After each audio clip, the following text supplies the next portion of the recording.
Hey guys, and welcome back to another episode on Lumber Capital Log Yard. This morning our molder slash planer got here, and Mr. Nick from Wood-Mizer has been helping us install it since 9 a.m. this morning, and it's way in the PM at this point. So he's going to walk us through how to run this thing and of course give us a small demo. So let's get into it. I'd like you guys all to meet Nick here. He's going to be showing us a little bit more about this planer. Hi, I'm Nick. I work at Pennsylvania Wood-Mizer. I'm a technician and mechanic there. So I'm going to show you guys how this thing works. This is our MP260 molder planer. If you see here, this is our basic control box here. We have our on-off for each of our cutters. We have our lower cutter, right side, left side, upper, and our feed. We have an emergency stop here as well if you want to shut everything off. It's right there. We have our height control for our in-feed here. So this controls our thickness of our lumber as it comes out. Okay. We have our width controls down here, so that controls how wide the lumber is when it comes out of the machine. Okay. So we have our lower cutter here, which is going to plane the bottom of our board as it comes in through. We have our top cutter here, which is going to plane the top of our board as it comes in through. Right side's here, so it's going to do that right side, and our left side here. If you're familiar how a joiner and a planer works, so a joiner smooths out one surface of a piece of material, and then a planer references off that face and makes an opposite face the same level as that one is. Okay? We have this is acting as a joiner here, and this is acting as a planer on the top here. So we're smoothing the bottom out, and then we're taking the top and making the same thickness away from that bottom surface. Same thing's happening here on the side. So we make a joiner here and a planer here. So we're taking and smoothing one face out and then making another face an equal distance away from that one. We can replace these side cutters with things like tongue groove or shiplap knives to make a certain profile out. So if we want to make a flooring or a siding, so an interior exterior siding, we can change them out to do that. There's knives to do that as well. We can also add knives to our top here as well and our bottom to do things like back relief cuts or to chamfer some of the edges out and things like that. This machine has in-feed and out-feed tables on it, so it lets us feed boards through it a little bit longer.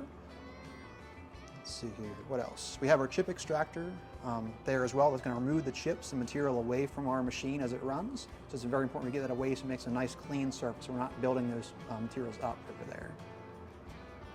Right, what other questions you have on the machine? Okay, so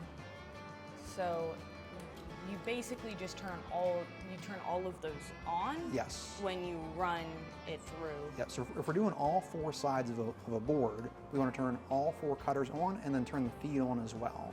If okay. we can also do just one or two sides at a time as well, and we can just turn those cutters on as well. But usually, we will probably just be running all of them. Doing all four at a time.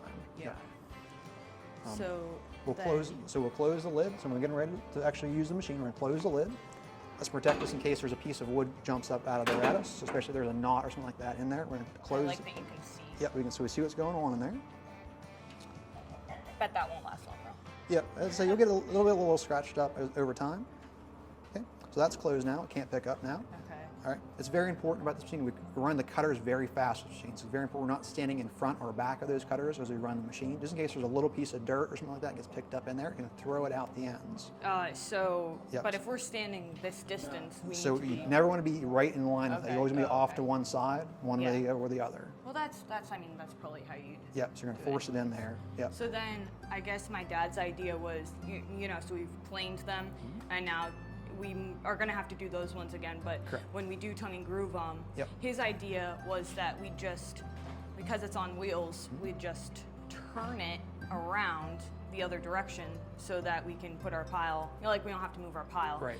Now with this awesome machine, which is like really cool, here, that kind of makes it a little bit more challenging to turn. Correct, yeah, because we've got to move that as well. Okay. Yeah, and that has to be outside because of how tall it is. I don't think we thought about that one. Yeah, we can pull the casters off of that. It's going to be a little harder to move around, but that does get you your ceiling clearance there then, I think. Yeah. So, how How long do you think one piece will take to get it from start to finish once it's already kiln So it dried? doesn't take very long to run a single board through. So any single board is going to take, 30 seconds or so, 20 seconds. So we can change the feed rate. So there's a knob here to change how fast we're feeding that board through. So we're going to feed it through as fast as we can without getting a defect in the lumber. That's not changing how fast the blade is moving, though. So That's just the cutters stay a constant rate. They're about 6,000 RPM. okay. But we're just changing how fast we're pushing that board forward because there's a bunch of rollers and actually push that board through the cut. And those will speed up. Yes, correct. Interesting. All right, well, let's give them a demo of this thing. Sounds good.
Looks like we're going to have to be doing a lot of experimenting here. Definitely changing how wide I'm cutting these boards on the mill because we really overestimated how much we needed, how wide the board needed to be. And so that's making it a lot extra work on this end of it. So yeah, it's definitely a tricky calculation because you have to account for shrinkage after being put in the kiln, and then how much planing all four sides is going to take off, as well as then the tongue and groove or shiplap. You're just taking off extra material every time. And oh my gosh, the amount of sawdust that this thing has made just putting a couple boards through. We're seriously gonna have to decide what we're going to do with all of this sawdust and hopefully find an outlet for it because otherwise we're gonna get a huge pile very fast. We already have one. We already have a huge pile. We're like, where are we even gonna pull this? So probably sprinkle some on the blueberries up there and hopefully sell it as animal bedding. That's just one idea. But anyways, I hope that you guys enjoyed today's demo. If you did, give it a thumbs up and subscribe, of course, if you haven't. Other than that, we'll see you back here next time. Bye.